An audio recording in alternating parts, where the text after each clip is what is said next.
Oi, pessoal! Hoje eu quero conversar com vocês sobre uma ideia que eu tive e que eu acho que não existe um termo específico para isso, mas que eu criei um termo que chama neuroeducação. Não é segredo para ninguém que eu adoro a interface neurologia e psiquiatria. Inclusive, esse é um dos motivos pelos quais a minha subespecialidade é epilepsia. E convivendo com os meus colegas psiquiatras, eu percebi que eles usam muito o conceito que eles chamam de psicoeducação, que é basicamente você ensinar o paciente sobre a sua doença. E aí eu fiquei refletindo e pensando, nossa, mas por que em neurologia a gente não fala sobre isso? Na verdade, em qualquer doença crônica, isso é importante, né? Particularmente em epilepsia, eu tenho refletido muito o quanto é importante ensinar o paciente sobre a sua doença, né? Eu vou dar alguns exemplos para vocês. É muito frequente que os pacientes, eles não reconheçam alguns tipos de crise como crise epilética.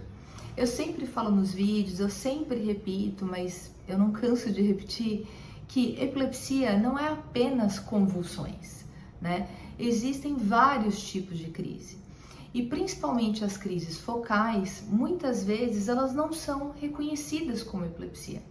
Muitas vezes o paciente fica anos e anos tendo crises focais e só quando ele apresenta uma crise tônico-clônica generalizada, aquela crise que as pessoas conhecem como convulsão, só depois de apresentar um episódio desse que se chega no diagnóstico de epilepsia. Então as crises focais, elas podem ser uma sensação estranha, elas podem ser um movimento involuntário em uma parte do corpo, elas podem ser uma alteração visual, né? O que define qual vai ser o sintoma da crise é a parte do cérebro que está afetado. Então, na verdade, qualquer evento neurológico transitório em que o paciente tem um evento, tem um episódio de alteração neurológica que dura alguns segundos e depois melhora, qualquer evento assim pode ser uma crise epilética. Então, todo dia no consultório, praticamente todo dia, eu atendo pacientes que falam, eu tô controlado das crises, né? Mas aí quando eu vou perguntar, não, convulsão faz tempo que eu não tenho. E aí eu pergunto, mas e a outra crise? Igual aconteceu esses dias, mas e o déjà vu? Esse eu tenho 2 vezes por semana. Então, o paciente, ele precisa, muitas vezes eu falo, olha, isso já é um tipo de crise, isso precisa ser tratado, isso significa que a sua doença está descompensada. E muitos falam que nenhum médico tinha explicado isso para eles. Muitos também falam que achavam que não era crise. Muitos falam que, muitos normalizam essas crises, né? Falam, isso para mim era normal. E viviam assim, sofrendo, sem saber que isso, na verdade, tem tratamento. Que o fato de estar apresentando muitas crises focais significa que o tratamento está inadequado e que nós precisamos melhorar isso. Tanto é que é muito comum, depois que a gente dá um remédio adequado, ajusta a dose, o paciente controla as crises, ele tem uma melhora muito significativa na qualidade de vida.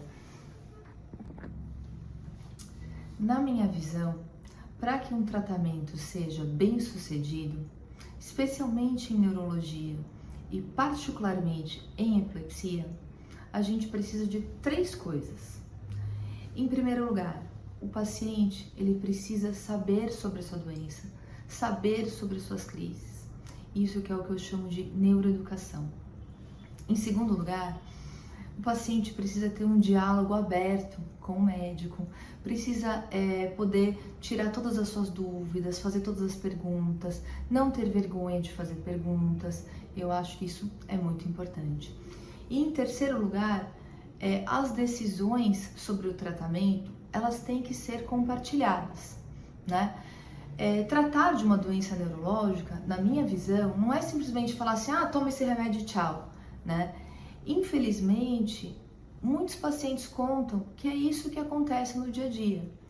E aí é por isso que eu falo que a melhor forma de você ter acesso a um tratamento melhor da sua doença é você procurar um médico que seja especialista na sua doença.